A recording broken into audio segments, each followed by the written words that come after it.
चिंकी 8 साल की होशियार और साहसी लड़की थी और पिंटू 6 साल का प्यारा सा लड़का जो हर वक्त कुछ नया करना चाहता था।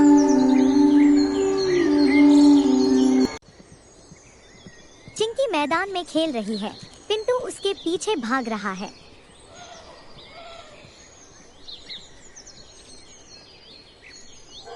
पिंटू, दीदी रुक जाओ, मैं भी आ रहा हूँ। जल्दी भागो वरना मैं पेड़ तक पहले पहुँच जाऊंगी। खेलते खेलते उन्हें एक अजीब सी चमकदार राह दिखी जो खेतों के पीछे एक गहरे जंगल की ओर जाती थी।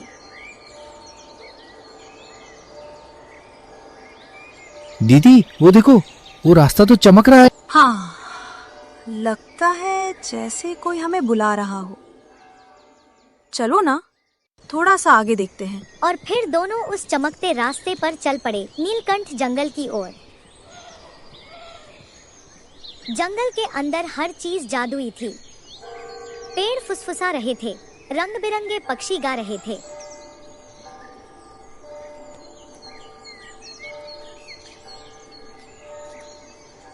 एक बड़ा बूढ़ा पेड़ धीरे धीरे आंखें खोलता है। बूढ़ा पेड़, अरे बच्चों, तुम यहाँ कैसे? हम सिर्फ घूमने आए हैं। ये जंगल कितना सुंदर है। सुंदर तो है लेकिन रहस्यमय भी।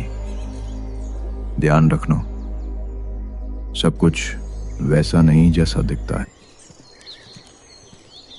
तभी एक सुंदर सा मोर सामने आया, लेकिन ये कोई साधारण मोर नहीं था। ये था नीलकंठ, एक जादुई बोलने वाला मोर। नीलकंठ, नमस्ते बच्चों, मैं इस जंगल का रक्षक हूँ। क्या तुम मेरी मदद करोगे? मदद? कैसी मदद? जंगल की रानी परी को एक काले जादूगर ने कैद कर लिया है। अगर हमने उसे नहीं रोका तो पूरा जंगल नष्ट हो जाएगा। हम आपकी मदद करेंगे, है ना पिंटू? हाँ दीदी, चलो उसे बचाते हैं। और फिर तीनों लोग परी को बचाने के लिए जंगल की ओर आगे बढ़ गए। रास्ता था डर की गुफा से होकर। वहाँ हर किसी को अपने सबसे बड़े डर का सामना करना पड़ता था। दीदी, मुझे अंधेरे से डर लगता है। मेरे हाथ पकड़ो पिंटू, हम साथ हैं। अगर तुम सच में मदद करना चाहते हो तो इस गुफा में जाना होगा। चिंकी को एक रस्सी के पुल से गुजरना होता है। इतनी ऊंचाई, पर मैं कर सकती हूँ। और भाई बहन की मदद से दोनों गुफा पार कर लेते हैं। रस्सी के पुल को सभी कोई मिलकर पार कर लेते हैं और जंगल की ओर बढ़ जाते हैं। जंगल में आगे उन्हें मिले गोलू खरगोश और मुनिया चिड़िया। अरे बच्चों, तुम कहाँ जा रहे हो? हम रानी परी को बचाने जा रहे हैं। तो हम भी साथ चलेंगे। हमें जंगल की रक्षा करनी है।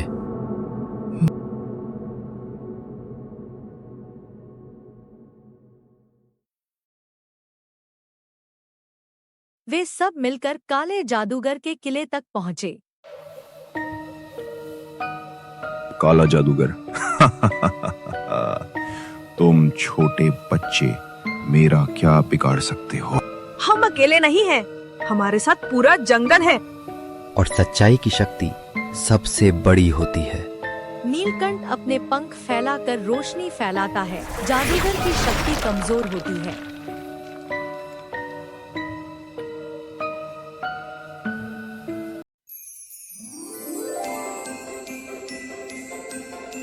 रानी परी, कैद से निकलते हुए, धन्यवाद बच्चों, तुमने मुझे और इस जंगल को बचा लिया। जंगल में फिर से खुशियां लौट आईं। पेड़ हंसने लगे, फूल खिल उठे। चिंकी, पिंटू, तुम्हारी बहादुरी के बिना ये संभव नहीं था। क्या हम फिर यहाँ आ सकते हैं? जब भी दिल से चाहोगे, ये जंगल तुम्हें बुला लेगा। चिंकी और पिंटू अपने गांव लौट आए। लेकिन उनके दिल में हमेशा एक जादुई जंगल बसा रहा, नीलकंठ जंगल। प्लीज लाइक और सब्सक्राइब करना मत भूलिएगा।